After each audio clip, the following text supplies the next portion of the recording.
안녕하세요. 토사부입니다. 오늘은 전원주택지를 만드는 방법, 토지 원가가 궁금해요 라는 제목으로 이야기를 하겠습니다. 저는 이 일을 하기 전에 예전에 회사 다닐 때는 유통회사에 다녔었는데요. 그때 유통 마진을 항상 분석하고 물류비를 줄여서 어떻게 하면 유통 마진을 늘리는지 이런 일에 대해서 분석을 하는 일을 좀 했었는데요. 그래서 그런지 마트에 가거나 어떤 상품을 보면 얘는 유통 마진이 얼마일까? 예를 들면은 음료는 유통 마진이 세잖아요. 이런 거 아니면 상품을 보면 얘는 어떤 상품으로 제조를 어떤 원료로 제조를 했을까?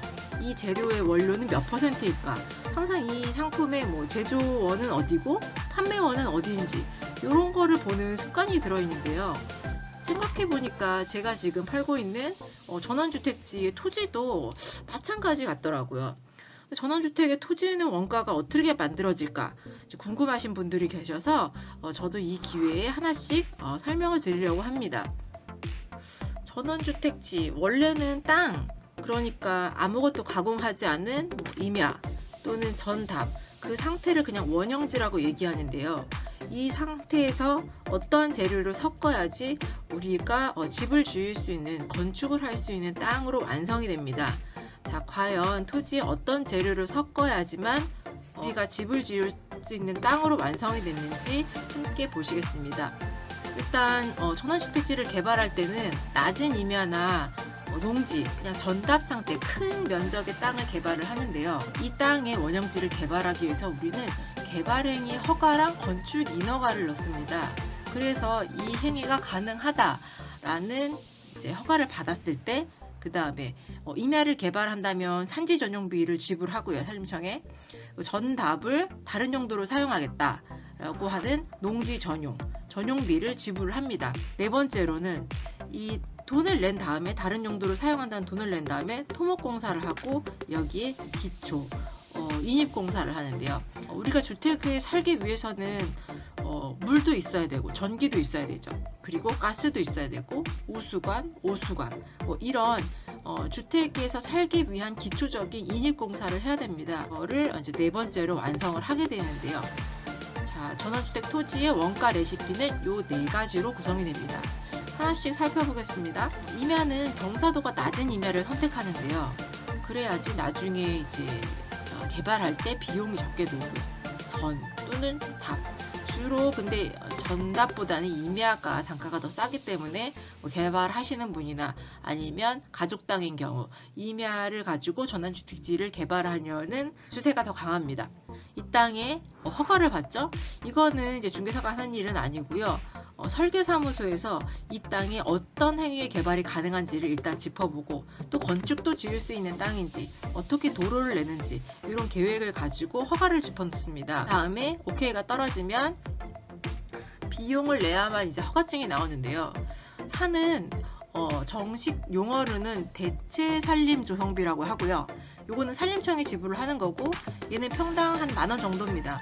원래는 정확한 공식은 있는데 현장에서 이제 빨리 계산할 때는 산지는 평당 10,000원이 비용이 든다 이렇게 얘기를 하고요. 그리고 전답 같은 경우는 허가가 오케이를 하고 나서 농지 전용비, 이제 정식 용어로는 농지 전용 부담금이라고 합니다. 현장에서 그냥 농지 전용비라고 쓰고요. 얘도 이제 정상적인 공식이 있는데요. 보통 평당 165,000원이 나오기 때문에 현장에서 빨리 계산할 때 그냥 농지는 전용할 때 165,000원이라고 얘기를 합니다. 그 다음에 허가증이 나오면 토목공사를 하는데요. 우리가 큰 임야를 개발했을 때 100평씩 자르거나 150평씩 자르고 도로를 만든 다음에 그리고 이 토목공사 단을 쌓는 공사를 하죠. 근데 그 단 그 안에는 흙만 채우는 게 아니고요. 아까 말씀드린 것처럼 주택을 지을 수 있는 기본적인 전기, 가스, 상하수도, 오수관, 우수관, 빗물이 흐르는 관이죠. 이런 것을 그 밑에 이제 설치를 합니다. 이 기본적인 공사가 이제 토목공사와 같이 들어가고요. 이런 네 가지 절차를 이루어지는데요. 1, 2, 3, 4번 중에 우리가 비용을 줄일 수 있는 항목은 뭐가 있을까요? 개발행위 허가도 범위가 정해진 금액이 있고요.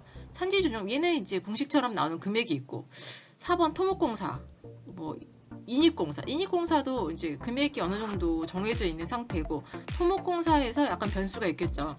예를 들어서 내가 낮은 임야인 줄 알고 이제 접근을 했는데 땅을 파다 보니 암반이 나왔더라. 그러니까 돌산인 거죠. 그럴 경우는 이제 예상치보다 토목비가 많이 나오게 되는 거고, 여기에서 비용이 더 들어갈 수 있는 거지 적게 들어갈 수 있는 범위는 바로 1번입니다. 그래서 개발하시는 분들이 최대한 싼 땅을 찾으려고 하는 거죠. 비용을 원가를 줄일 수 있는 항목이 1번밖에 없으니까요. 그러면 우리가 건축을 할 수 있는 토지는 1번 땅을 다 원형지에 허가를 받고 3번 전용비를 낸 다음 토목공사를 하고 여기에 적정 마진이 붙어서 우리가 살 수 있는 전원주택 토지 가격이 만들어집니다. 제가 지금 전원주택지를 전속으로 팔고 있는 기흥구에 있는 토지는 지금 평당 260이죠. 그러면 1번, 2번, 3번, 4번 플러스 마진이 합쳐진 금액이 그 금액이라고 생각하시면 됩니다. 자, 아버지 전원주택에 살고 싶어요. 저도 사실은 전원주택에 살고 싶습니다. 자, 오늘 영상 도움이 되셨나요?